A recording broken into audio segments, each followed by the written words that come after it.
turma! Tudo bem com vocês? Espero que sim!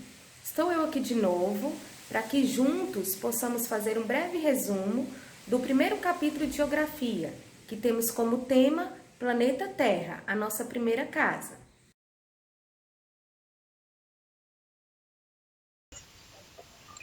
Planeta Terra, nossa primeira casa. Era uma vez um planeta. De terra foi batizado. Flutuando no espaço, cercado por bilhões de estrelas cintilantes, juntas em constelações. No planeta Terra, as águas, como um manto, cobriam. Lá do alto das montanhas, em cachoeiras desciam.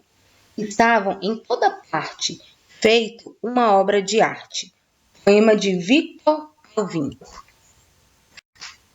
Nesse primeiro capítulo, que tem como tema Planeta Terra, a nossa primeira casa, no qual já estudamos e que estamos hoje aqui fazendo uma breve revisão, nós temos o objetivo de compreender o planeta Terra como o primeiro local em que o ser humano habita. E é fundamental isso para quê? Para que nós conscientizamos frente aos problemas que ocorrem em diferentes escalas. Esse capítulo, então, propôs para vocês situações em que o uso de novas tecnologias evidenciam a evolução nas formas com que o ser humano criou para representar e interpretar o espaço em sua volta. Vocês viram durante este capítulo as diversas maneiras na qual o nosso planeta Terra pode ser representado. Conforme vocês estão vendo nas imagens, aí tem duas representações do nosso planeta Terra. Ambas as representações são em formato esférico. Por quê? Nós temos aí o primeiro globo, que foi uma representação esférica do planeta, e aí foi observado que seria uma forma mais verdadeira desta representação.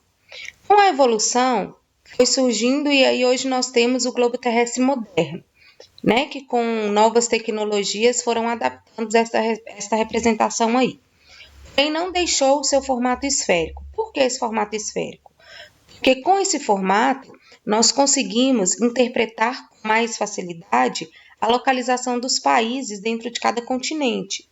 No entanto, essas representações, para que essas representações aconteçam, elas foram reduzidas em milhões, bilhares de escalas, na qual dificulta o detalhamento das regiões. Por isso, com a evolução das tecnologias, foram criadas outras representações do nosso planeta para que essas representações sejam mais detalhadas do que o próprio globo terrestre.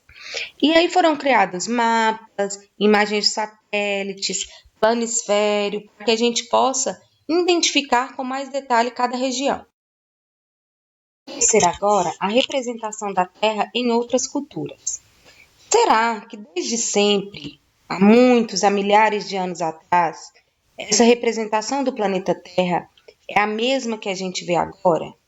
Vamos pensar um pouquinho sobre isso. Então, observe aí essas imagens a seguir e veja como a Terra era representada em diferentes culturas ao longo do tempo. Segundo os maias, era dividida em setores e em formatos de triângulos. Já, segundo os indianos, a Terra era uma grande tartaruga que sustentava o nosso planeta.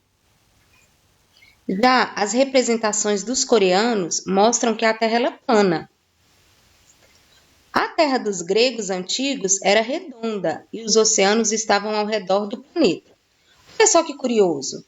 Em cada região, em cada tempo, em cada cultura, os povos representavam a Terra de maneira diferente. E também diferente da representação que a gente conhece hoje. O humano sempre foi muito curioso para desvendar os mistérios do universo. Por esse motivo, ele criou diversas histórias e imagens sobre ele, em especial a Terra. O planeta Terra é a nossa morada. Por isso, vários artistas produzem obras para representar as emoções e as visões que ele tem sobre o nosso planeta.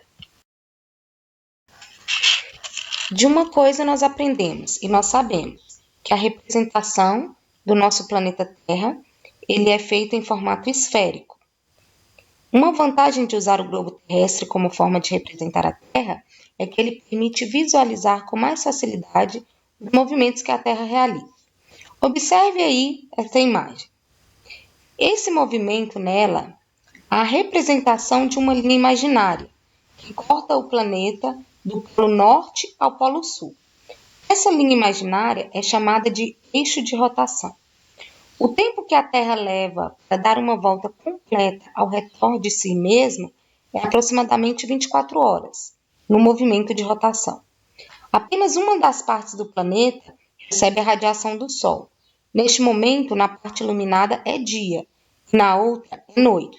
Então, este fenômeno do movimento da Terra girando em torno de si mesma recebe o nome de rotação. Rotação tem uma duração de 24 horas e ela define os nossos dias e as nossas noites. O que vamos observar aí na imagem a seguir é chamado de translação. Esse movimento tem a duração de aproximadamente 365 dias, ou seja, 1 ano. É o tempo que a Terra leva para dar uma volta completa em torno do Sol, baseando justamente na organização do tempo. O ser humano elaborou uma ferramenta chamada de calendário, em que o ano é composto por 365 dias e organizado em meses. Se observarmos o globo terrestre, é possível então perceber que a Terra é representada com a inclinação em seu eixo de rotação.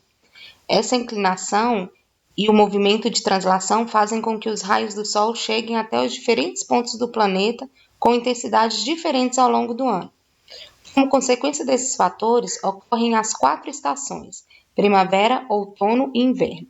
Então, podemos afirmar que o movimento de translação é definido pela Terra girar em torno do Sol. Esse movimento dura 365 dias, ou seja, 1 ano, e ele que é responsável por definir as estações do ano. Agora um pouquinho sobre como o planeta é visto pelos satélites. Conforme foi falado no início, com a evolução da tecnologia, a representação do nosso planeta ela foi variando, né? Foram surgindo novas representações do planeta Terra conforme a evolução da tecnologia para que essas representações fossem mais detalhadas. Então vamos lá.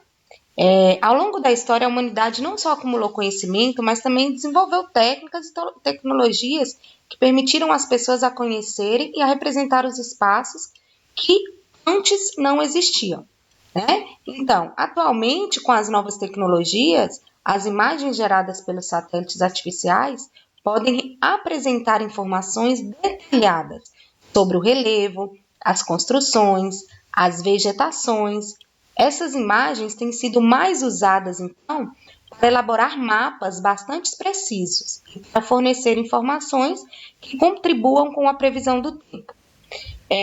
Essas representações, né, essa possibilidade de mais detalhamento não era possível apenas com a representação no globo.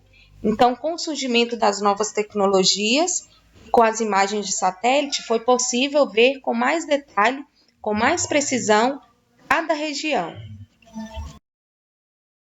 A imagem aí que vocês estão vendo, note que os focos de desmatamento na região apresentada na imagem estão rodeados por uma área ainda preservada, em verde. Então, isso aí é uma imagem de satélite na qual é um exemplo de desmatamento em uma área florestal da Amazônica no Brasil.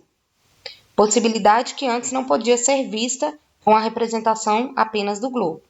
Além disso, nessa imagem abaixo aí, vocês estão vendo uma imagem de satélite na qual ela pode representar muitas áreas maiores, inclusive a representação de todo o planeta,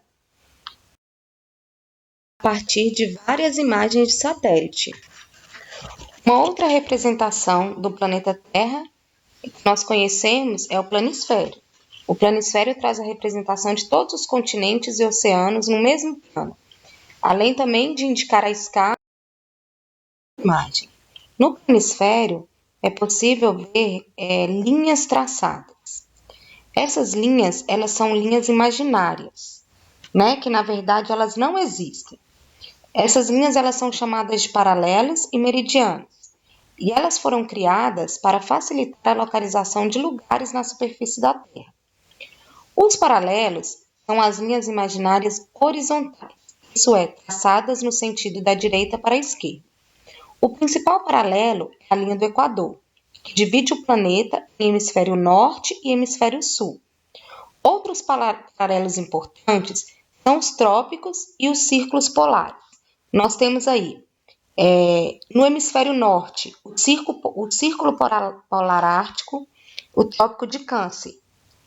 No hemisfério sul, o trópico de Capricórnio e o círculo polar antártico. O principal paralelo, então, é a linha do Equador. Esta linha do Equador divide a Terra ao meio. Então, tudo que fica acima da linha do Equador faz parte do hemisfério norte. Tudo que fica abaixo da linha do Equador faz parte do hemisfério sul.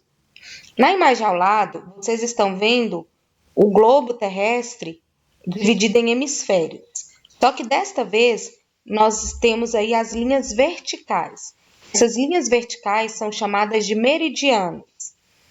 O principal meridiano que nós temos é o meridiano de Greenwich. Ele divide o planeta em um hemisfério oriental e o hemisfério ocidental, ou seja, direita e esquerda.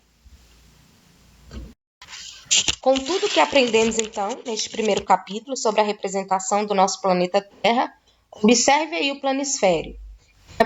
Podemos afirmar que a maior parte das terras do Brasil se encontra no hemisfério sul e na porção ocidental. Então é isso, turma. Eu espero poder ter contribuído com esse resumo de geografia. Beijo para vocês. Até a nossa próxima aula.